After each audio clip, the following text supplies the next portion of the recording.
কান বেদন আইসে চাকরি করতে। পুরান পাগলের ভাত নাই, নতুন পাগলের আমদানি। এই বেটা তোরে কইছিলাম না জেডের ভিতরে ঢুকিস না, ঢুকলে গাড় ধাক্কা ধরে বার করে দিব। দিছে না এখন গাড় ধাক্কা ধরে বার করে? ভাল লাগছে না? অপমান করলি বেটা। দাবড়া অপমানের কি হয়েছে? তুই কি সিরু কাজে অপমান করলে তোর মান ইজ্জত যাবে গা? তোর আবার মান ইজ্জত আসেনি।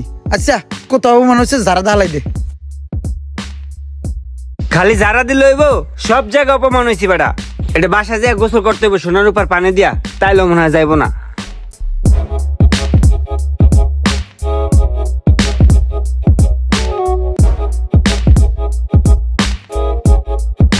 আসসালামু আলাইকুম স্যার। ওয়ালাইকুম আসসালাম। স্যার আমাকে চেনছেন? ওই যে ওই দিন কাইছিলাম যে। কোন দিন, কিসের জন্য? স্যার ওই যে আজ্ঞনি যজ্ঞনের লিগা মেসিয়ার কাজে লাগে না, টেবিল টেবিল মুসার লিগা আমি হেডে করতাম। ও আচ্ছা আচ্ছা, না না না, আমার কোনো লোক লাগবে না, যাও তোমরা, যাও যাও।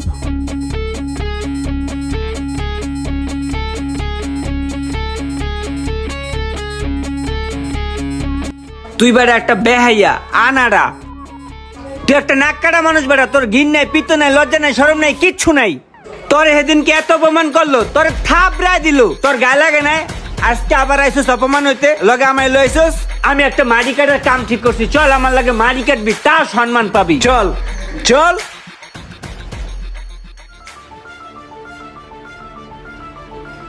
তুই আবার এনে খারাই গেলি কে? এখানে আমি কাম করমু। এখানে কাম করবি তুই? হ্যাঁ। তোর বেটা শরম লজ্জা বলতে কিচ্ছু নাই বেটা। তুই একটা কাড়ালের আড়া বেটা। থাক তুই হালার করে হালা, হালার করে হালা।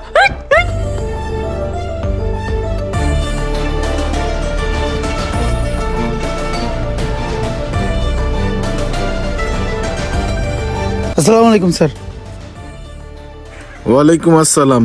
স্যার ওই যে বলছিলাম যে একটা চাকরির খুব প্রয়োজন। আমি তোমার বলছি না আমার এখানে কোনো লোক টোক লাগবে না, তারপরেও তুমি এখানে দাঁড়ায় থাকো কেন? যাও। স্যার স্যার আমি কিন্তু শিক্ষিত, আমি গ্রাম্য ভাষায় কথা বলি, এই কারণে বোঝা যায় আমি মূর্খ। তুমি শিক্ষিত হইলে আমি কি করবো? যাও। স্যার আমার এসএসসি পরীক্ষার সার্টিফিকেট আছে স্যার। স্যার আমি সার্টিফিকেটটা লয়ে একটু দেখেন স্যার। না স্যারও কথা শুনলো না, তবে আমি হাল ছাড়মু না, আমি এই জায়গায় চাকরি করবো। আরে এই ছেলেটা তো পুরো নাসর বান্দা, দিন নাই রাত নাই সেখানে বসে থাকে। এটার একটা উচিত শিক্ষা দেওয়ার দরকার। দাঁড়া তোর দেখাইতাছি মজা।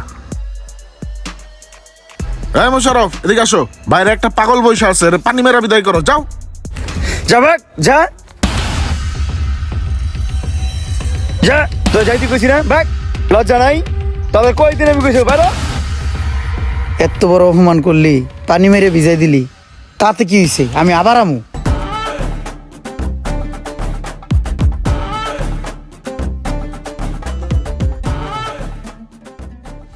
আমি এই রেস্টুরেন্টে চাকরি করবই। আমার লক্ষ্য থাকতে হবে একটা, আমি চাকরি করব। তার কাছ থেকে আমি চাকরি আদায় করবই।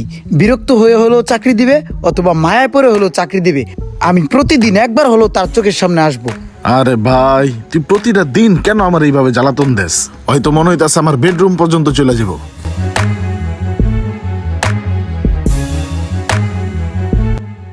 আশেপাশে খেয়াল রাখতে হবে, আবার কুত্তা দিয়া নি দৌড়ানি দেয়, আমি আবার কুত্তারে ভয় পাই। এই লোকটারে যে এখন কি করি? এই লোকটা প্রত্যেক দিন এসে আমার রেস্টুরেন্টের সামনে দাঁড়ায় থাকে। এরকম দাঁড়ায় থাকলে তো কয়দিন পর আমার কাস্টমারই ঢুকবে না। না, আজকে এর একটা সঠিক সমাধান করতে হইব। আসসালামু আলাইকুম স্যার। না, ওরা তো দেখা মনে হইতাছে ও একটা ধৈর্যশীল লোক।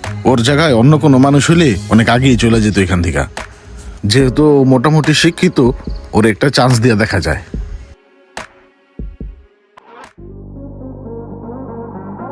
হ্যাঁ ভাই যাবেন? উঠেন চলেন। আরে ভাই আপনি রেস্টুরেন্টের সামনে দাঁড়াইয়া। আরে রুমান তুই বন্ধু, তুই রিস্কা চালাইতেছস? হ্যাঁ ভাই জান তো আমার তারা আছে। আরে ভাই দাঁড়ান তো, যান আপনি অন্য রিক্সায় যান, আমি যাব না। আউল ফাউল কাল রিস্কা উঠলাম। তুই তো পুরো ভিআইপি হয়ে গেছিস গা। এই গাড়ি কার? আমারই। তোর হুন্ডা? হ, এটা কেমনে সম্ভব মামা? আমি তো এই রেস্টুরেন্টের ম্যানেজার। তুই এই রেস্টুরেন্টের ম্যানেজার? বন্ধু সত্যি করে একটা কথা কত, আসলে কাহিনীটা কি? তুই এরকম ভিআইপি কেমনে হয়ে গেলি? বন্ধু তোরে কি কমু, আমি এই জীবনে পড়ালেখা করে কি শিখছি আমি জানি না, তবে একটা জিনিস আমি শিখছি, অপেক্ষার ফল সুমিষ্ট হয়। ধৈর্যশীলকে আল্লাহ তাআলা পছন্দ করেন। আমি মামা ধৈর্য ধরছি, আর ধৈর্য ধরছি বইলেই কিন্তু এই জায়গাতে আমার চাকরিটা হয়েছে। বুঝছস মামা, আজকে আমি এই রেস্টুরেন্টের ম্যানেজার। আমার দেশের বাড়িতে একটা ঘরও দিছি, একটা হুন্ডাও কিনছি, আরো অনেক স্বপ্ন আছে আমার। আমি আস্তে আস্তে ধৈর্য ধরিয়া আমার সব স্বপ্নগুলো আমি পূরণ করবো। এখন ক, তোর কি অবস্থা, তুই কি করতাছস? আরে বন্ধু, আমার কথা আর কইস না। কয়দিন হুন্ডা চালাইছি, কয়দিন গাড়ি চালাইছি, কয়দিন রিক্সা চালাইছি, আবার গেঞ্জিও বেচছি। ওই একদম 50 বাইছালন 50 দেখলন 50 জেডালন 50 ওই 50 মালও বেচছি, কিন্তু মন টেকে না রে বন্ধু। ও বুঝছি। এই এখানে কে আছো? এই টেবিলে দুটো খাবার দাও। বন্ধু রে, তুই আজকে ধৈর্য দর্শক দেখা তুই আজকে সফল, আর আমার ধৈর্য নাই দেখা দাঁড়ে দাঁড়ে ঘুরি, দুদিন এই কাম করি, দুদিন ওই কাম করি। বন্ধু এমনি আর পোষায় না, আমি তোরতে শিখছি, আমি আনতে ধৈর্য ধরুম। বন্ধু দে আমার একটা চাকরি দে বন্ধু, আমি ধৈর্য ধরে চাকরি করবো বন্ধু। তুই ধৈর্য ধরতে পারবি? করবি চাকরি? হ বন্ধু, ধৈর্য ধরে চাকরি করবো। আচ্ছা ঠিক আছে, আমি দেখতেছি ব্যাপারটা। বন্ধু দেহি না দে, বিশ্বাস কর আমি ধৈর্য ধরে চাকরি করবো, সারা জীবন তোর এই কামই করবো। ও আচ্ছা, মনে কর তোর চাকরি আমি দিলাম, রিল্যাক্স।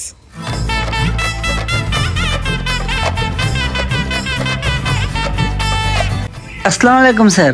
ওয়ালাইকুম আসসালাম। Take your seat sir please.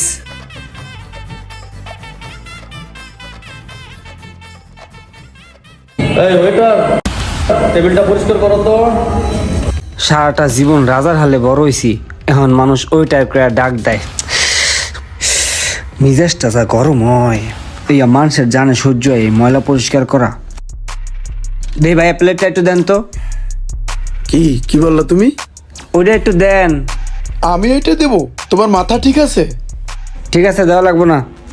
কেমন এক জমিদের ভাব দেখায়, বাবে বাসে না। এই সাঁতার কামড় লেগে আমার অপমান করলো।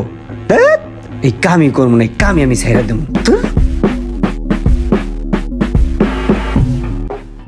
তোর এই চাকরি আমি